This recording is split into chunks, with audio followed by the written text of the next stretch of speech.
Hello everyone, my name is Dr. Rashi Agarwal, MD in Psychiatry. Such an important thing to talk about. Just let me ask this question. What is wrong with the society? Actual में problem चल क्या रही है जो ये सब चीज़ हो रही है? We have three important things to discuss today over here. Let's start for the first one. Frequently I get calls कि मेरा बेटा या बेटी एक लड़के से प्यार करते हैं, मेरी बेटी एक लड़की से प्यार करती है, क्या आप उनकी काउंसलिंग कर सकते हैं? Whenever a kid or a family member is in relationship with the same sex person, the family starts treating this like an illness and they go to n number of strengths, n number of things just to get their child over it. It could be magico-religious intervention, giving them unrecognized illicit substances, which is very common in the rural areas. Also taking them to these babas who do all kind of jadoo mantar on them to give assurance to the family that this will cure them of this problem that they have. Also, the people who are little bit educated and feel that they can get medical help, they go for therapy and they try to go for counselings and medicines which could like reverse this thing that is going on in their mind. We need to clear this once and for all. Homophobia is wrong. This is wrong on so many levels. A person can love anybody irrespective of caste, creed, color, religion, sex, their origin. The heart wants what it wants. These things sometimes are very, very painful for the family to understand because they don't have the right knowledge and education regarding that. How do they deal with it? Because they have that kind of mentality that this is completely wrong and this is against the law of nature. I say this again and again that until and unless we bring these things in an educational level from a very early age, it is very difficult for professionals like us day in and day out to keep telling the right thing to each and every person individually. You could refuse the person, but then again, they would just go and get another kind of treatment from a person who's not even qualified. You could get them here and try to counsel the family members, but one, two, or like even some sessions can't change something that they have been ingrained in their mind for a very, very long period of time. Can we just as collectively as a society start embedding this, bringing this up in normal conversation and normalizing that it is completely fine. This is not an illness and you don't need to get treatment for the same. Please, let's how to at least introduce this in one conversation so that we progress and we normalize it.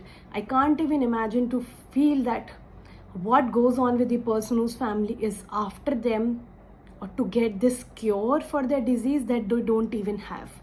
This would be really mentally and physically taxing for that particular person, and on an average it has been seen that person belonging from the LGBTQIA plus community, they undergo so many violence that are completely different from and also more exaggerated hate-based violence, more chances of depression, anxiety, and also trigger warning here, suicides because of these societal norms per se. Second point that I would also like to bring up here is frequent requests that you get to bear a male child. It is really disheartening, and also people from the privileged society might not realize that it is so prevalent still today in the rural.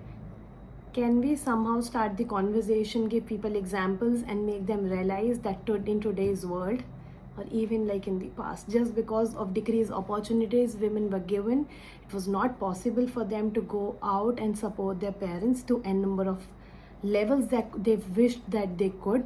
But today there is literally no difference between bearing a daughter or a son, and these kind of family pressures lead a person, and they could also push them into clinical illnesses like anxiety and depression, and even maybe further and furthermore, because every time you bear a child there are increased chance of postpartum depression because continuous stress in your mind of what they are going to bear. The family continuously pressurizes on having a son, and many a times even threatening to leave the woman if she's not able to bear one. These are so problematic things that a person, like people who are especially practicing in the rural areas, they face in on a very regular basis.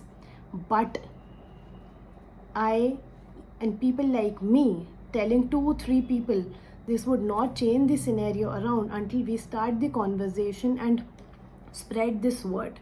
Specifically, Please avoid sexist jokes, comment. These would just fuel up and they lead to larger things in the future. They just internalize a lot of patriarchy, and then when you move forward, they just give rise to bigger and worse things in the future. Please be mindful of what you are saying and consuming. The number third one be pressurizing, especially females, to get married at an early age when many of them clearly have come ahead and told that they would like to continue their studies forward or would like to wait for them to be emotionally mature enough to take such big decisions in their life. But these things like refusal of girl to get married just creates more and more familial pressure, and ultimately they succumb to that, maybe sometimes sacrificing their studies as well as their futures, their careers, and whatever dreams they have. All this mental pressure, if not then but in the future when it starts accumulating, might just burst out and lead to a lot more problems in the future. We need to start taking mental health very seriously and not brush off things under the carpet, because ultimately if you keep on pouring in a cup and you keep on pouring, it will spill out one day. There's only so much and so that a person can really consume and still be okay with whatever is happening around them. It might affect their concentration abilities, their peace or the calmness in their mind, their ability to perform a task in a particular manner. They might just feel lonely, sad, anxious most of the time, and unfortunately even push a lot of people to suicidal tendencies also. So it's not a joke. Many things that people say day in and day out, these jokes just take a bigger form and can affect so many people at a much larger level. Please be conscious, consume things and say things that you truly believe in, and only and when we keep on starting this conversation and bringing up these things in our everyday life and talking about them, only then this will create normality and we destigmatize such things, and as a society and community we go on and progress forward. Please tell me here below what more kind of such problematic things do you hear on a day-to-day basis. Until next time, bye bye.